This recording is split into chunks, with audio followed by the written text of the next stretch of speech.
The law is reason, free from passion.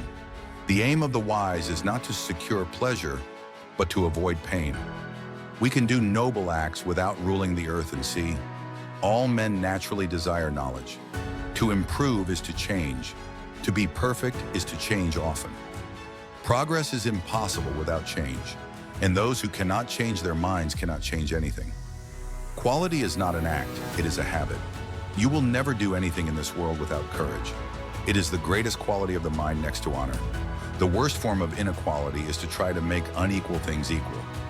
Life is full of chances and changes, and the most prosperous of men may in the evening of his days meet with great misfortunes. The more you know you don't know. No great mind has ever existed without a touch of madness. What is a friend? A single soul dwelling in two bodies. Where the needs of the world and your talents cross, there lies your vocation. The high-minded man must care more for the truth than for what people think. In all things of nature there is something of the marvelous. What is the essence of life? To serve others and to do good. To write well, express yourself like the common people, but think like a wise man. Greatness of spirit is accompanied by simplicity and sincerity. Tolerance and apathy are the last virtues of a dying society. All human actions have one or more of these 7 causes: chance, nature, compulsion, habit, reason, passion, and desire. Nature does nothing uselessly. Character may almost be called the most effective means of persuasion. Learning is an ornament in prosperity, a refuge in adversity, and a provision in old age. The aim of art is to represent not the outward appearance of things, but their inward significance. It is not always the same thing to be a good man and a good citizen. Those who educate children well are more to be honored than they who produce them, for these only gave them life, those the art of living well. A person's life persuades better than his word.